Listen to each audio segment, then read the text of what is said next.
कार्रवाई की है, 4 आरोपियों को गिरफ्तार किया है, एक तरीके से माहौल खराब करने की कोशिश। सर कैसे कार्रवाई की उसकी पूरी जानकारी। 24 जून को दिन में 12 बजे के आसपास ये बानसूर थाना क्षेत्र के बाईपास पर 4 व्यक्ति जो 2 मोटरसाइकिलों पे आए थे, इन्होंने सुनील उर्फ पुल्ली की हत्या की थी, फायरिंग की थी और उसमें उसकी डेथ हुई थी।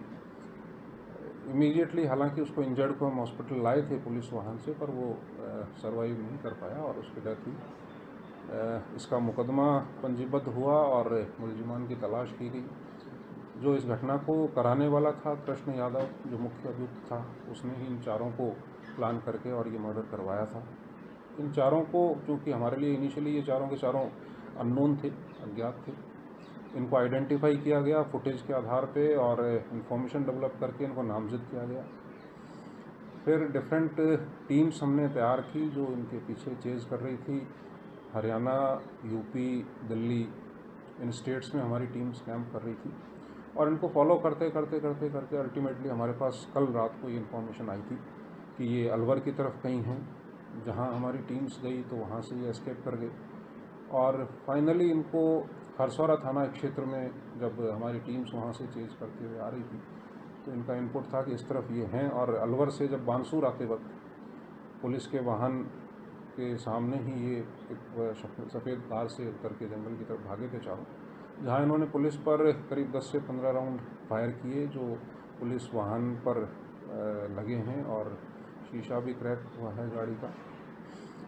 पुलिस की तरफ से भी इन पर फायर हुआ है जिसमें 3 अभियुक्त जो हैं वो उनके पैरों में गोली लगी है, इंजर्ड हुए हैं और कुछ इनके चोटें भी आई है। जब भागने का इन्होंने वहाँ से प्रयास किया तो परंतु पुलिस बल जो था उसने चारों तरफ से इनको घेरा और घेर करके इनको राउंड अप किया।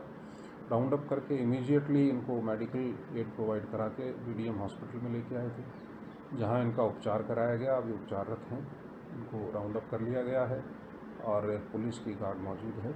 इसको इस घटना के बारे में जो इन्होंने फायरिंग का इंसिडेंट किया है, पुलिस पे जो हमला किया है, उसका एक पृथक से प्रकरण हमने हरसौरा थाने पर पंजीबद्ध किया है। इन मुलजिमान की इस प्रकरण में गिरफ्तारी करके और अग्रिम कार्रवाई की जाएगी। साथ ही इनके पास से 2 वेपन मिले हैं जिसमें से एक कंट्री मेड पिस्टल है और एक ग्लॉक पिस्टल है जो इम्पोर्टेड है। 27 इनके पास कारतूस लाइव कार्ट्रिजेज मिले हैं। कुछ फोन्स मिले हैं जिनके ऊपर हम अभी इन्वेस्टिगेशन कर रहे हैं।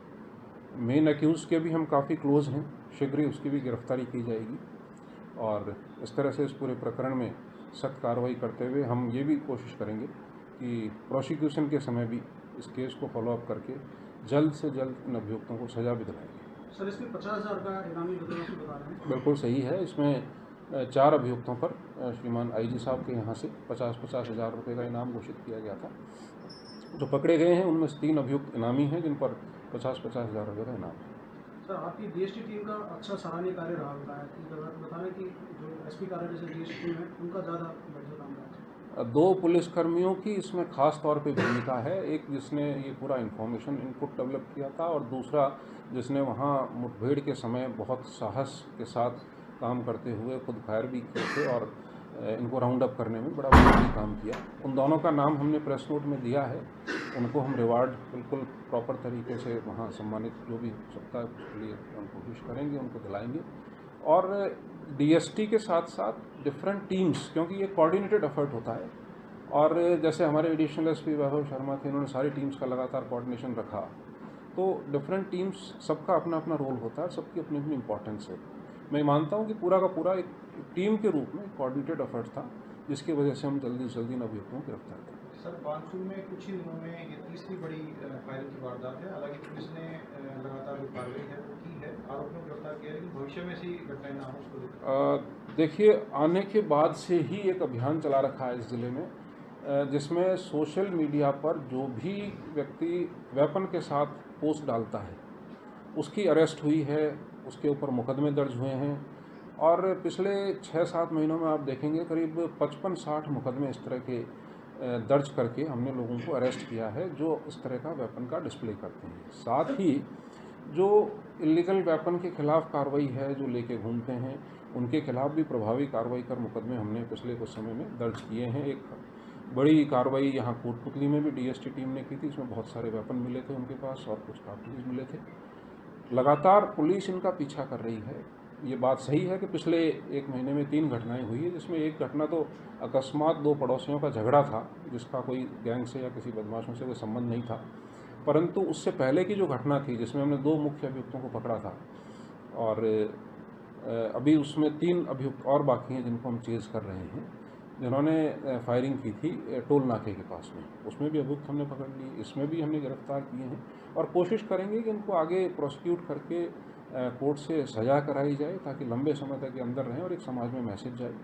साथ ही इनके खिलाफ सख्ती बरतते हुए जो भी आपराधिक तत्व हैं, एरिया डोमिनेशन की कार्रवाई हम समय समय पर करते हैं।